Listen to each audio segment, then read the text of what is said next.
अगर आपका दिमाग आपके कंट्रोल में आ जाता है, अगर आप अपने दिमाग पर काबू पा लेते हो, तो इस दुनिया में कुछ भी पाना, कुछ भी बनना, कुछ भी करना आपके लिए चुटकियों का खेल है। ऐसा क्यों होगा? जब दिमाग आपके कंट्रोल में आ गया, तब आप सुस्ती को कंट्रोल कर पाते हो, आप फोकस्ड रह सकते। डिस्ट्रैक्शन क्या होता है आप भूल जाओगे। आप जैसा चाहोगे वे अपनी बॉडी को वैसे कंट्रोल कर पाओगे। कहाँ एनर्जी लगानी है और कहाँ एनर्जी बचानी है, कौन सी चीज़ काम की है। कई बार हम किसी काम को कर नहीं पाते, फोकस्ड नहीं रह पाते, पता होने के बावजूद कि ये काम मेरे लिए बहुत ज़रूरी है। वो दिमाग कंट्रोल ना करने की वजह से होता है। हद पार मेहनत करने लग जाओगे, 100 आवर्स अ वीक करने लग जाओगे, लेकिन ये दिमाग कंट्रोल होगा कैसे? इसका प्रैक्टिकल सलूशन क्या है? क्या ऐसी बात है जो मैं आपको समझा दूं कि बाद में आपको लगे यार ये बेस्ट चीज़ है, इसके ऊपर मुझे प्रैक्टिस करनी है। प्रैक्टिस लगेगी इस वीडियो के जस्ट बाद ही आप पूरी तरह से दिमाग को कंट्रोल करने नहीं लग जाओगे। मैं आपको एक फार्मूला बताने वाला हूँ। एक कार आपके काबू में कब आती है? जब आपको उस कार के सिस्टम्स अच्छे से पता होते हैं कि क्लच, ब्रेक, स्टीयरिंग काम कैसे करते हैं। वैसे ही अगर आपको अपने दिमाग को कंट्रोल करना चाहते हो, तो सबसे पहले आपको ये समझना होगा कि आखिर ये काम कैसे करता है। कोई भी चीज़ काम कैसे करती है वो पता चल जाता है, तो इसको कंट्रोल करना आसान हो जाता है। हमारे दिमाग में ऐसा क्या होता है कि ये एक जगह टिक नहीं पाता और हर वक्त हम छोटी छोटी चीज़ों से डिस्ट्रैक्ट होते रहते हैं।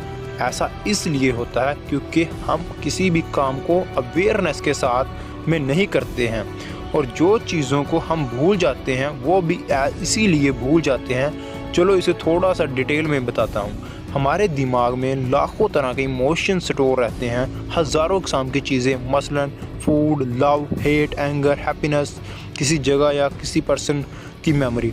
इन सब चीज़ों को आप एक बल्ब की तरह मान सकते हो, वो सभी बल्ब हैं।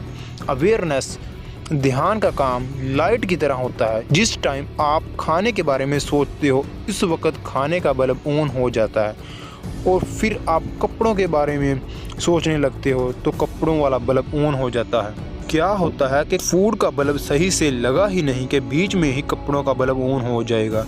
इसी तरह से आप पूरे दिन 18 घंटे जितना आप जागते हो, आप अलग अलग बल्ब लगाते हो और अपना टाइम वेस्ट करते हो, और आप अवेयर रहकर एक चीज़ के बारे में सोच नहीं पाते हो।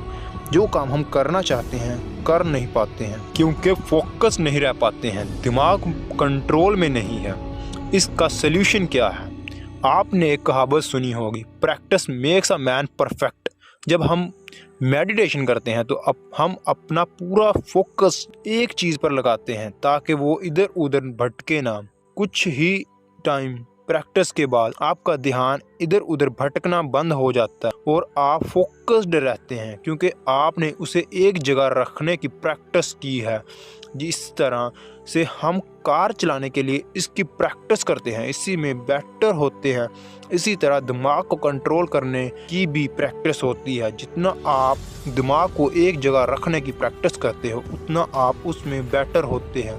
एक टाइम बाद आपकी ज़िंदगी में एक वक्त आता है जब आप जो चाहो वो करने लग जाते हो, अपने दिमाग को कंट्रोल कर पाते हो, इसे एक चीज़ पर लगा सकते हो। हमारी अवेयरनेस जो है वो इधर उधर इसलिए भटकता है क्योंकि हमने अवेयरनेस को हमेशा इधर उधर भटकने की प्रैक्टिस की है। हमने प्रैक्टिस भी इसी की है, इसे एक जगह रखने की प्रैक्टिस की ही नहीं, और इससे भटकने की प्रैक्टिस को हम ना जाने कितने सालों से करते आ रहे हैं। ऐसी प्रैक्टिस को हम टालने का कीड़ा भी कह सकते हैं कि अभी कुछ दिमाग में आया करने का, इसको करने बैठे थोड़ा सा करा और दिमाग में कुछ और आ गया। इस तरह हम चीज़ें टालते रहते हैं, तो ये दिमाग कंट्रोल ना होने की वजह से हम चीज़ें भी टालते हैं। ये कीड़ा एक जगह तब ही आएगा जब आप इसे एक जगह फोकस करने की प्रैक्टिस करोगे। बगैर प्रैक्टिस आप इसे कंट्रोल नहीं कर सकते। अगर आप 25 साल के हो तो मतलब आपने इसे भटकने की प्रैक्टिस दी है। इसका मतलब आप 25 साल तक आपकी प्रैक्टिस हो चुकी है भटकने की। अब आपको 3 से 4 महीने की प्रैक्टिस करना होगी इस दिमाग को कंट्रोल करने की, तब जाकर आपको फ़र्क लगेगा। अगर आपने सोच लिया है कि मैं मेरे दिमाग को पूरी तरह अपने कंट्रोल में लाकर ही दम लूँगा, तो जो बताऊँगा इसे गौर से सुनना। एक इंसान अगर 8 घंटे की नींद लेकर उठता है तो वो लिमिटेड एनर्जी के साथ उठता है। जब वो एनर्जी पूरे दिन यानी कि बाकी 16 घंटे खर्च हो जाती है, तब आपको नींद आने लग जाती है। अब आप ये मत समझना कि माइंड थक जाता है। माइंड कभी थकता नहीं, वो नींद में भी काम करता है, क्योंकि इसी वजह से हमें सपने भी आते हैं। तो मैं एनर्जी के बारे में बात कर रहा था कि ये लिमिटेड होती है। इस एनर्जी को आप पैसों की तरह समझो। अगर आपको सुबह उठने के बाद लिमिटेड पैसे दिए जाएं और कहा जाए कि इतने ही पैसे आपको पूरे दिन में खर्च करने हैं, तो आप इन पैसों को कितना बचा बचा कर खर्च करोगे। वैसे ही अगर आप एनर्जी के साथ करते हो, इस एनर्जी को इम्पोर्टेंस देते हो कि ये मेरे पास लिमिटेड है, मुझे सिर्फ वहीं खर्च करनी है जहाँ ज़रूरत है। जब आप इस एनर्जी को इम्पोर्टेंस देने लग जाते हो, तब आपका दिमाग ऑटोमेटिकली ऐसी जगह पर लगेगा जो काम का है, और ये कुछ ही प्रैक्टिस के बाद मुमकिन है। आखिर में बताने वाला हूँ कि इस वीडियो में मैंने ध्यान को एक जगह रखने की प्रैक्टिस को ही मैंने दिमाग को कंट्रोल करना बताया है। दूसरी तरफ आप इसे मेडिटेशन भी कह सकते हैं। इसके लिए आपको शांत जगह पर जाने की ज़रूरत है। दिमाग को कंट्रोल करने का मतलब है ध्यान को एक जगह लगाना, और ध्यान तब ही एक जगह लगता है जब इसकी प्रैक्टिस करते हैं। अगर आपको अपनी ज़िंदगी में कामयाब होना चाहते हो तो आप महीने में एक बुक ज़रूर पढ़नी चाहिए, क्योंकि नॉलेज इज़ अ पावर। अगर आपको लगता है कि इस वीडियो ने 1% भी आपकी ज़िंदगी में वैल्यू ऐड किया है, तो आप इस वीडियो को लाइक करके मुझे मोटिवेशन दे सकते हैं। तो शुक्रिया।